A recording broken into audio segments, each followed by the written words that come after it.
आज का जो ये वीडियो है, इस वीडियो सेशन में उत्तराखंड राज्य के काष्ठ शिल्प यानी लकड़ी से निर्मित काष्ठ शिल्प मीन्स वुड हैंडीक्राफ्ट के बारे में जानकारी करेंगे। और इस काष्ठ शिल्प में लकड़ी से कौन कौन से उत्पाद यानी प्रोडक्ट निर्मित होते हैं उत्तराखंड में, इसके बारे में चर्चा करेंगे। और क्योंकि ये जो डिस्कशन है दिस इज़ वेरी इंफॉर्मेटिव और काफ़ी सूचनात्मक है, गुणात्मक है, क्वालिटेटिव है, क्वांटिटेटिव भी है और कॉम्पिटिटिव भी है।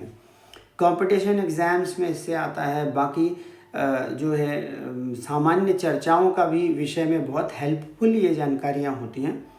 तो काष्ठ शिल्प जो कि लकड़ी से निर्मित काष्ठ शिल्प उत्तराखंड में बनता है, उसमें जैसे डाले बनाए जाते हैं। डाले मीन्स डालों को डलिया भी कहते हैं। और जनरली जो ये है डाले होते हैं और डलिया भी बनते हैं लकड़ी के काष्ठ शिल्प से, और चटाई बनती है। चटाई किस काम आती है?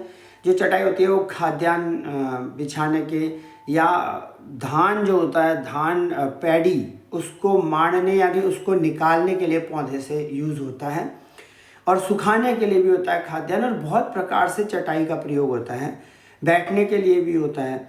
मोष्टा भी होता है, सेम जो है काष्ठ शिल्प यानी लकड़ी के शिल्प से उत्तराखंड में निर्मित होता है मोष्टा।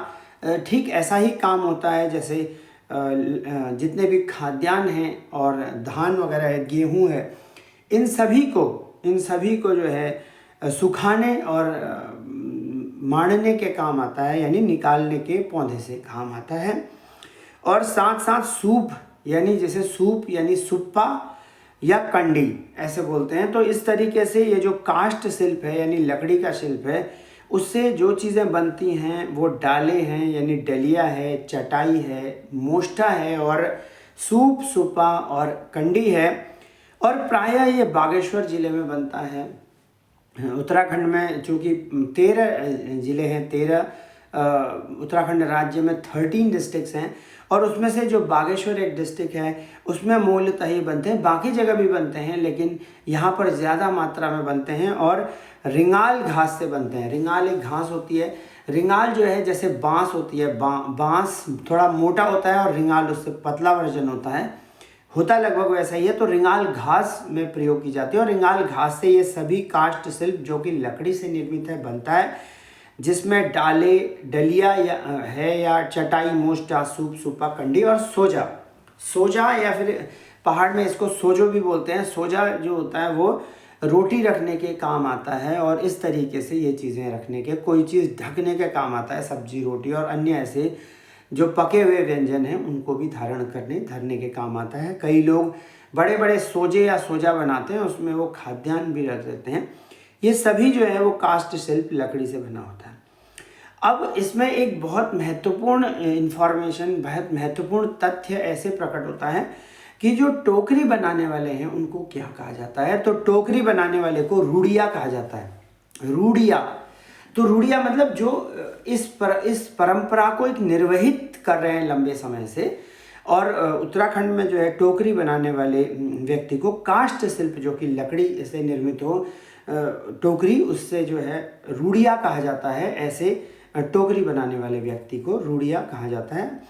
और जनरली जो है जो राजी जनजाति है यहाँ पे उत्तराखंड में, जो कि आदिम जनजाति भी मानी जाती है, उसमें ये काम बहुत होता है काष्ठ शिल्प यानी लकड़ी बनाने का। हालांकि सभी के द्वारा होता है जो ऐसे इन निर्माण कार्यों में लगे रहते हैं, लेकिन जो राजी जनजाति है उसमें आदिम जनरली वो जनजाति है और मानी जाती थी कभी, और अब तो ज़्यादा डेवलपमेंट सभी जगह है, लेकिन जो राजी जनजाति है उसमें अधिकतर काष्ठ शिल्प यानी लकड़ी से निर्मित शिल्प तैयार हैंडीक्राफ्ट होता है।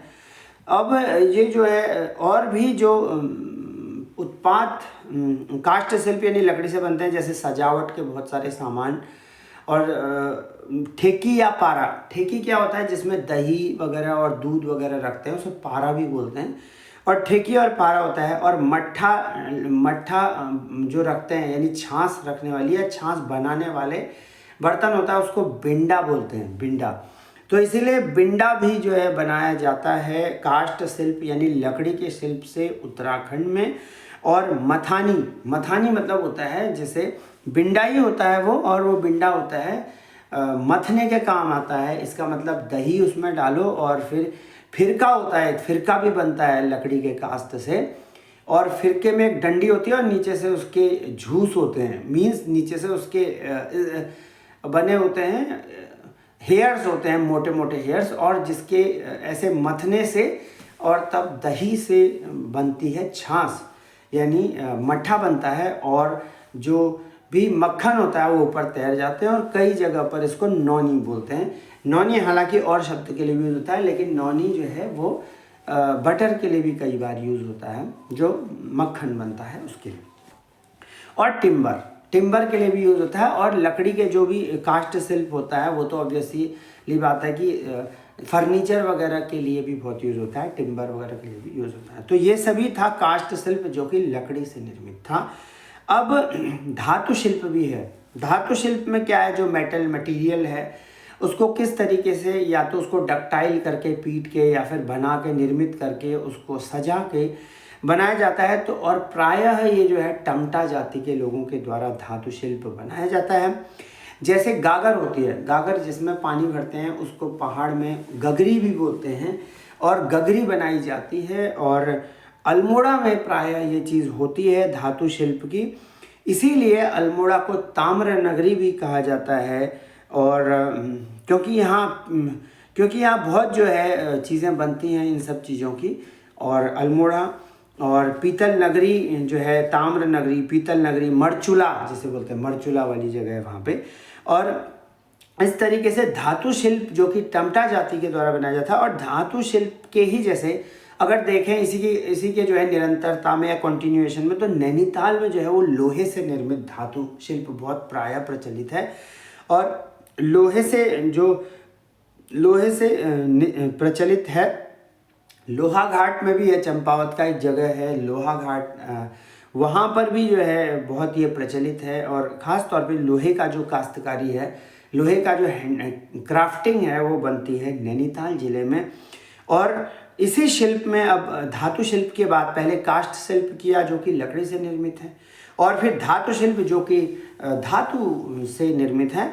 अब एक है रेशा शिल्प। रेशा शिल्प है जिसे फाइबर हैंडीक्राफ्ट या फाइबर क्राफ्टिंग कहा जाता है, और ये भोटिया जनजाति द्वारा बनाया जाता है।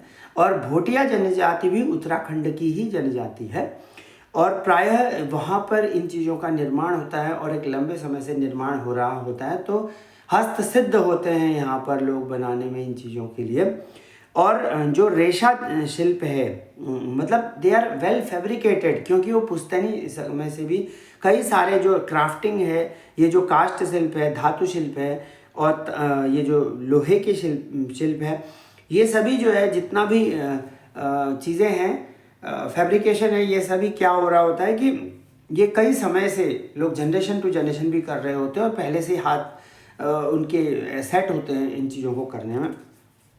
तो रेशा शिल्प जो कि भोटिया जनजाति द्वारा होता है, और ये रेशा शिल्प जो है बोरा जिसे बोलते हैं, बोरा यानी जो कट्टा होता है, कट्टा जिसमें कट्टे में डालते हैं ना, कट्टे में सामान वगैरह डालते हैं, खाद्यान्न, गेहूँ और धान वगैरह, पैडी और अनाज भी डालते हैं, और चावल भी डालते हैं कट्टे में। तो इसीलिए जो बोरा होता है, बोरिया बोलते हैं इसे, बोरिया भी कई जगह बोलते हैं। तो रेशा शिल्प से बोरा जो कि जूट से बनता है और पटसन वगैरह से बनता है, तो इस तरीके से रेशा शिल्प भी होता है। और इससे दरी भी बनती है, दरी, बैठने वाली जो दरी होती है, भांग से जो भांग होता है, और भगन्यौल वगैरह जो भी चीज़ें हैं, और भांग से जूते भी निर्मित होते हैं। तो इस तरीके से दरी है, भांग की रस्सियाँ बनती हैं, भांग से जो रस्सियाँ बनती हैं, भांग का जो पौधा होता है उसके जो दाने होते हैं वो खाने के लिए भी कई बार प्रयोग कर लिए जाते हैं, चटनी बनाने के लिए प्रयोग कर लिए जाते हैं। और उसके बाद जो भी रस्सियाँ बनती हैं, और वो रस्सियाँ बहुत मजबूत होती हैं, और कंबल बनते हैं।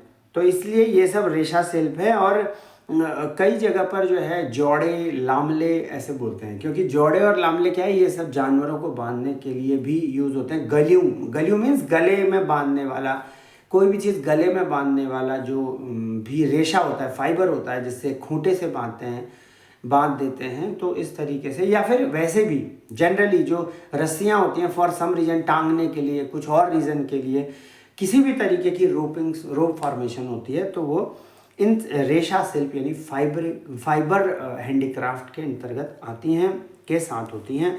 भेड़ प्राप्त ऊन, अब जैसे भेड़ से जो प्राप्त ऊन होता है उसमें चुटका मीन्स जैसे कंबल होता है वैसे चुटका भी होता है, बहुत गर्म होता है क्योंकि वो भेड़ के जो बाल होते हैं उससे निर्मित होता है। और चुटका बोलते हैं दन जैसे बैठने के लिए जो बनाया जाता है, जिसे कालीन बोलते हैं, दन भी बनाया जाता है। और पंखी मीन्स ओढ़ने के लिए जो पंखी यूज़ होती है जिस तरीके से, और खेस, पतला खेस जिसे ओढ़ने के लिए यूज़ करते हैं, और इसे पंखी बोलते हैं। और शॉल जैसे पश्मीना शॉल हो या किसी भी तरीके से, या और किसी खरगोश से निर्मित हो, लेकिन भेड़ से जनरली यहाँ पर उगाया जाता है, शॉल बनाया जाता है और निटिंग की जाती है, और तब इस तरीके से बनाया जाता है। चर्म शिल्प, और चर्म शिल्प मतलब होता है चमड़े का जो क्राफ्टिंग होती है, चमड़े की से बनाई जाने वाली वस्तुओं को चर्म शिल्प कहते हैं। शिल्प का मतलब यहाँ पर यही है कि शिल्प का मतलब किसी भी रॉ मटेरियल को, चाहे वो कोई भी हो, मेटल हो, लकड़ी यानी काष्ठ हो, धातु हो, रेशा हो या चर्म क्यों ना हो, उसको आकार देना, ऐसा आकार देना जो फाइनल प्रोडक्ट के रूप में यूज आ सके, प्रयत्न में यानी यूटिलाइजेशन में, उपयोगिता में सिद्ध हो सके। तो चर्म शिल्प जो है, जैसे लोहा घाट में चर्म शिल्प होता है। मीलम ग्लेशियर, मीलम एक जगह है, ये अपना उत्तराखंड में ही पड़ते हैं मीलम, और मीलम घाटी या मीलम जोहार जैसे बोलते हैं, और जोहार घाटी भी है। जोहार घाटी में भी जो है चर्म शिल्प होता है। और नाचनी एक जगह है और पिथौरागढ़ से बिलोंग करती है, और तब इस तरीके से बहुत सारे ज़िले हैं, उनमें अलग अलग बहुत सारी जगह हैं, और बहुत सारी जगहों पर एक ये चर्म शिल्प का कार्य होता है। और पारंपरिक जो वाद्य यंत्र हैं, जो ट्रेडिशनल जो जितने भी म्यूज़िक, जितने भी चीज़ें हैं बजाने वाले जो वाद्य यंत्र हैं, जिनमें ढोलक और दमुआ मतलब दमामा जैसे बजाते हैं, ढम ढम, और इस तरीके से, तो उसमें जो लगने वाला चमड़ा है उसके ऊपर जो जिस पे ऐसे डंडे से प्रहार करते हैं, मारते हैं ऐसे बजाने के लिए आराम से। तो इस तरीके से चर्म शिल्प यानी जो वो चमड़ा होता है वो चर्म शिल्प का ही जो है, चर्म शिल्प से ही निर्मित किया जाता है।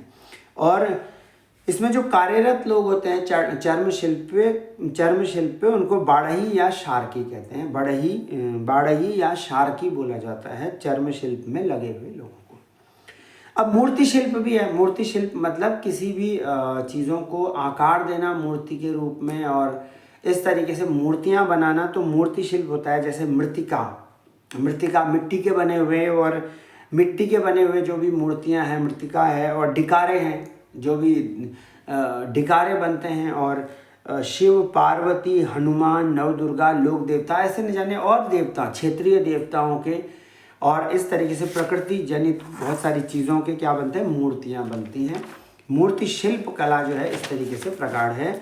अब जैसे कुछ मूर्ति कौन कौन से कुछ फैक्चुअल इन्फॉर्मेशन है, कुछ फैक्ट है, कुछ तथ्यात्मक जानकारियाँ भी हैं, और काफ़ी सर्च और रिसर्च करने लायक जो है, इसमें शोध करने लायक ऐसे भी विचार हैं, कुछ बातें फैक्ट हैं।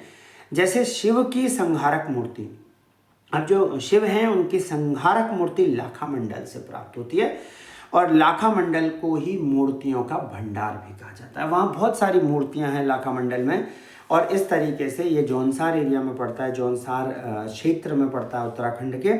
और लाखा मंडल जिसे मूर्तियों का भंडार मीन्स कलेक्शन ऑफ मूर्तियों का कहा जाता है। तो इस तरीके से शिव की संहारक मूर्ति वहाँ पर मिलती है। और नृत्य करते हुए जो शिव हैं, नाचते यानी नृत्य करते हुए शिव जागेश्वर में और गोपेश्वर में मिलते हैं। जागेश्वर धाम है, और जागेश्वर धाम उत्तराखंड के कुमाऊं जो है संभाग में है, यानी मंडल में है, अल्मोड़ा ज़िले में है। और गोपेश्वर है जो कि चमोली ज़िले में है, वहाँ पर जो नृत्य करते हुए शिव हैं और जो डांसिंग शिवा हैं उनकी क्या करती है, वहाँ पे मूर्ति शिल्प देखने को प्राप्त होता है। इसके अलावा जो गौरी प्रतिमा है, माता गौरी जो है उनकी प्रतिमा है, वो लाखा मंडल से ही प्राप्त होती है। और दीपावली में जो है, दीपावली में जनरली जो नारियल और गन्ने से मूर्तियाँ बनाई जाती हैं, और नारियल और गन्ने से मूर्ति बनाई जाती है दीपावली में। और एक सातों और आठों पर्व होता है जिसे गमरा और शिव यानी भगवान शिव और पार्वती का पर्व होता है, जिसे गमरा और शिव का पर्व यानी महेश का पर्व कहा जाता है, महेश्वर का पर्व कहा जाता है। तो इसमें जो है खेत से तैयार करके क्रॉप से, और उसी जो क्रॉप सीजन होता है उसी से फसलों से ही घास से क्रॉपिंग जो एग्रीकल्चर है उसी से एग्रीकल्चरल जो भी चीज़ें हैं उनसे पौधों से बनाए जाते हैं महेश्वर और गौरा।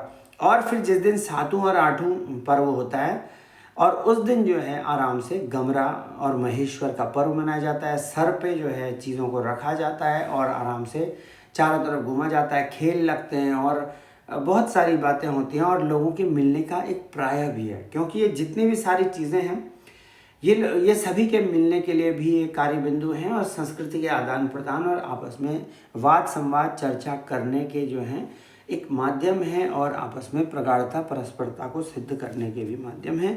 नंदाष्टमी, अब नंदाष्टमी में क्या होता है कि केले के तने से, जो केले का ट्रंक होता है, केले के जो तने से को काट कर मूर्ति बनती है, तो उससे जो केले के तने को काट कर मूर्ति बनती है वो नंदाष्टमी में बनती है। और विवाह के समय भी होता है समधी या समधिन।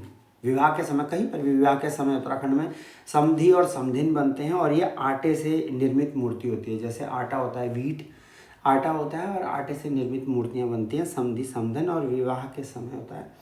और मकर संक्रांति पर्व होता है, इसमें भी घुघते बनते हैं, कौवे से निर्मित ये सब बनते हैं, ये चीज़ें हैं। और जो सूर्य को समभंग मुद्रा है, सूर्य की जो समभंग मुद्रा है वो है 7 घोड़ों के ऊपर। जैसे 7 घोड़ों के ऊपर है, जो कि जागेश्वर में है, 7 घोड़ों के ऊपर समभंग मुद्रा सूर्य की। और महिषासुर मर्दिनी जो है वो चंबा में है, चंबा। और गणेश की जो नृत्य मुद्रा वाली जो मूर्ति है, जो गणेश जी, भगवान गणेश की जो है जो नृत्य करने वाली मुद्रा है, उसकी मूर्ति जो है वो जोशीमठ से प्राप्त होती है, यानी ज्योतिर्मठ से प्राप्त होती है। तो ये कुछ थे जिसमें जो है ये देखा था कि काष्ठ शिल्प जो कि लकड़ी से निर्मित है, और धातु शिल्प जो कि टमटा जातियों द्वारा किया जाता है, धातु पे, मटेरियल पे किया जाता है। और रेशा शिल्प यानी फाइबर फैब्रिकेशन और फाइबर किस तरीके से क्राफ्टिंग है, भोटिया जनजाति द्वारा किया जाता है। चर्म शिल्प है और मूर्ति शिल्प है। और इस तरीके से कुछ इंफॉर्मेटिव इंफॉर्मेशंस भी इस वीडियो में रही। इसके आगे आने वाले और भी सेशन रहेंगे, और इस सेशन में जो मूलतः डिस्कशन था वो था the crafting skills in Uttarakhand, and किस तरीके से उत्तराखंड जो है, उत्तराखंड राज्य क्राफ्टिंग स्किल्स में अग्रणी राज्य है। There is a lot of ample opportunity in the crafting sector in Uttarakhand, और किस तरीके से और इसमें और भी चीज़ें बनती हैं। जैसे लकड़ी के क्राफ्टिंग में जैसे बनता है सोजे और डोके मतलब होता है जिससे गोबर वगैरह को सारा जाता है, इधर से उधर ले जाया जाता है, ट्रांसपोर्ट किया जाता है, सर में ऐसे लगा के रस्सी लगा के, जिसको जोड़ा या लामला कहते हैं, उससे डोका पीठ में लगा करके और खेतों में पहुंचाया जाता है। और संचायित रूप से, मीन कलेक्टिव स्किल्स के रूप में खेड़ी बोलते हैं। इट मीन्स सभी लोग एक जगह पे इकट्ठे हो जाते हैं, पहले सभी का सारे जगह पर सभी के खेतों में, किसी एक व्यक्ति के सभी लोग मिल करके खेतों में एकदम गोबर वगैरह की खाद पहुंचा देते हैं। फिर कार्य पूरा होने पर किसी और के घर पे जाके खेड़ी कर लेते हैं, मतलब खेड़ जाते हैं, एकजुट हो जाते हैं, और फिर इस तरीके से खेड़ी होती है। और खेड़ी के समय पर जब ऐसा होता है तो बीच में जलपान मिलता है, चाय मिलती है, नाश्ता, हलवा पकता है, बहुत सारी बातें हैं, lot many things are there, बहुत सारी बातें। जब इन चीज़ों को देखो तो ऐसा लगता है कि it will create a sense of collectiveness, और कहीं ना कहीं जो है एक जो ट्रेडिशनल स्किल्स हैं और जो बनी आ रही जो चीज़ें हैं, परिपाटियाँ जिन्हें बोलते हैं, वो भी हैं, और साथ साथ इनमें जो भी और नवाचार, इनोवेशन जहाँ पर ऐड होता है, होता चला जाता है। तो और इस तरीके से फ़िलहाल इस सेशन में इतना ही, जिसमें उत्तराखंड के हैंडीक्राफ्ट या फिर उत्तराखंड का जो भी क्राफ्टिंग स्किल है उसके बारे में डिस्कस किया गया।